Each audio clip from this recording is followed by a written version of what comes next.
guys, it's Will with Hong Kong Cinema Appreciation Society. You're watching Why I Like This Movie. Today we're going to talk about Above the Law, not the Steven Seagal movie, the Yuen Biao movie. This was released in 1986. It's directed by Corey Yuen, who directed Hero, the movie from the mid-90s, not the later one with Jet Li. He also directed The Defender, which Jet Li was in, My Father is a Hero, which is another 90s Jet Li movie, and other stuff of that nature. And he's in this movie, actually, as one of the side characters. Cynthia Rothrock is in the movie, Roy Chow, Melvin Wong. It's got a really big cast.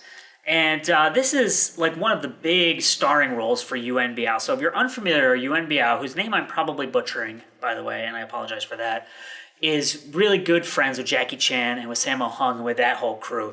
And he was in a ton of their movies as an actor, as a stunt performer, martial artist, all of these things. And he grew up with them, as far as I understand. And they were kind of called like the Three Dragons together.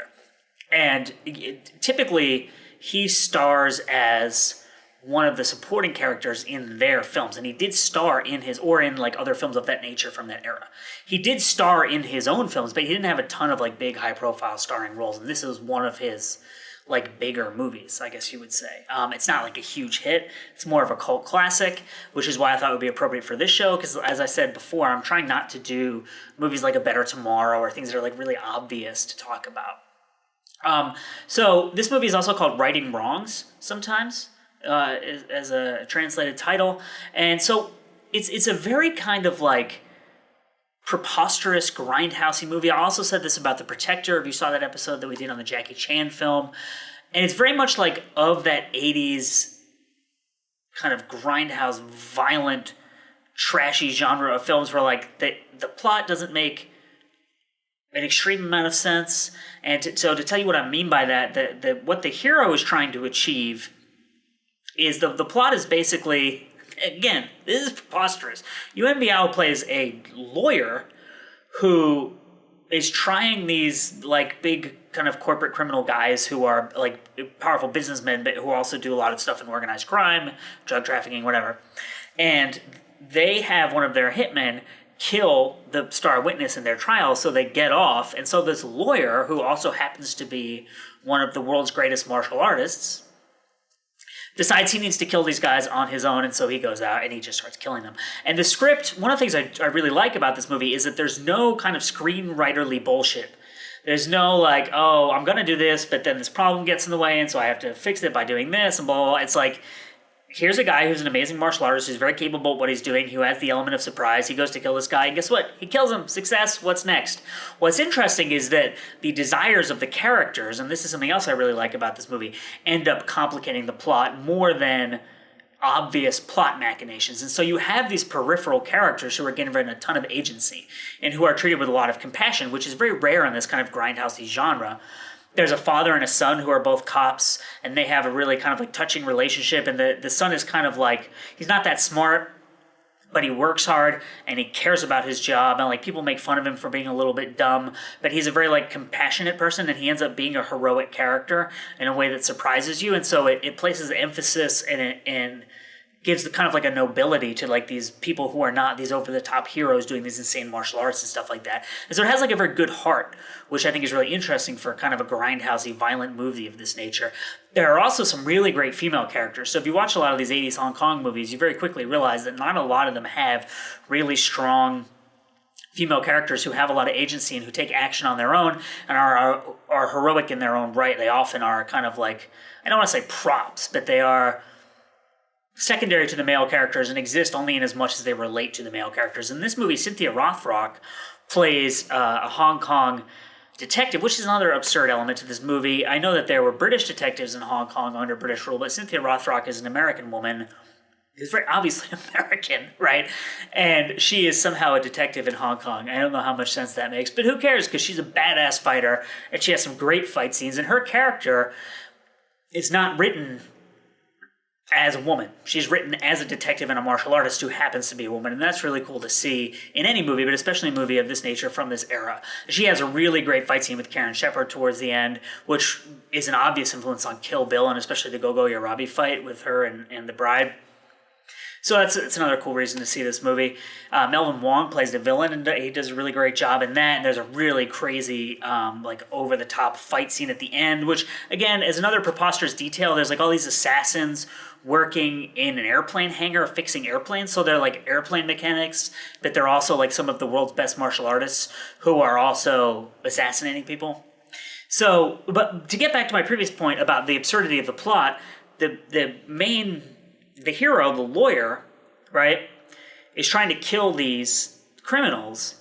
The bad guy, and I won't reveal, well, actually I did reveal who the bad guy is. Spoiler alert! It's Melvin Wong. So if you don't know who Melvin Wong is, don't look him up on IMDb before you watch this movie, and you won't know who the villain is. If you do know who Melvin Wong is, my bad.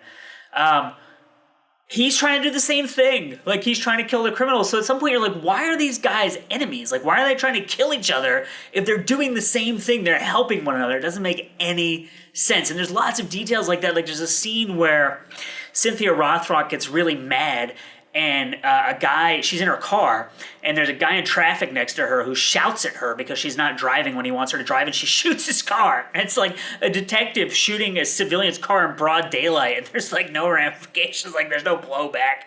Like, it's just ridiculous, but it's really fun. It's a really fun movie. And the other thing that this movie does that I think is really interesting is that it explores real-world consequences of violence. So I was saying that there's a scene where an assassin comes and he kills the star witness in this case, right? The assassin doesn't just kill the star witness. The assassin kills the entire family of the star witness, which includes children and which includes old people. And it's a really kind of uncomfortable scene to watch. And it's a movie that has some silliness to it and that has a lot of sentimentality to it. And so in a way, it's awkward and uncomfortable to watch this really violent killing of this whole family. And you don't see the children die. Just to let you know, if that's something that you like. Obviously there are bridges that some people can't cross in watching movies, and myself being a parent now, I don't want to see scenes in which children die. You don't see the children die. You know that the children die. You see some of the adults die. But the act is very upsetting. And I think that as film viewers and as people who create media, we very often try to separate sentimentality from what seems like extreme remorseless violence, because it seems exploitative and also because it's really upsetting. What's interesting about this movie is, like I said, it has kindness and compassion for a lot of its characters. It makes you watch, well, not uncomfortable violence, but it gives you uncomfortable violence within the story of the film, and it gives you sentimentality and compassion towards the characters. And so it's not something that you're used to, but it's very interesting, and it can be very moving, and it's also very realistic. Right? Because the world can be a very remorseless and cruel place, especially when you're dealing with assassins, criminals, lawyers who are martial arts experts, and things of this nature, drug trafficking. And people, there are people who die who have loved ones in these situations, and it's very disturbing, and it's very upsetting, and it's very difficult to deal with. So in that aspect, it's, we would say that this movie is preposterous, and in a lot of the plot machinations, it is preposterous, but there's a core of emotional honesty in the film that I think is really, really interesting and unexpected for a movie of this nature. The music is amazing, as it is with a lot of these 80s movies. There's like saxophone, there's all these very brash synthesizers that has this very big, like echoey, almost like Genesis sounding production. So it's like really cool, really corny 80s music. So, if you're a fan of that kind of thing, it's definitely worth checking out. But, so it's a relatively short film. It's got awesome, this is another thing I forgot to say. Well, let me break this down for you. This film has amazing fight scenes and action sequences. So much so that they seem at odds with the plot. Like these seem like the type of action sequences that would be in like the highest budgeted Jackie Chan movie of that time. Not this, what seems like a lower budget kind of grindhousey, like hard R-rated movie. There's a scene in a parking garage where Yuen Biao is walking from his car to a building, and these people come and try to kill him in cars, and they're all driving at him, and he's jumping over the cars and leaping up onto the cars and kicking through the windshields of the cars, and then they come at him with baseball bats, and he gets one of their baseball bats, and there's almost like, it's like a sword fight, but with baseball bats. It's a really fantastic sequence, and it's probably my favorite action sequence in the movie. But there's lots of really great, innovative fight scenes and action sequences in this movie. So if you're a fan of Jackie Chan, Sammo Hung, like all of that stuff, it's definitely worth checking out for that. So that's a basic breakdown of Above the Law. Those are reasons that I like this movie. If you like it too, comment. Let us know why. Let us know what you like about it. Let us know what you don't like about it. We did an unboxing of this movie. I bought the DVD not too long ago, so I'll include a link in the description of this to the unboxing video so you can check that out. And subscribe to the channel if you feel so inclined. That would be a huge help to us. It helps us make more content. It lets us know that people are watching and that people care about what we're doing.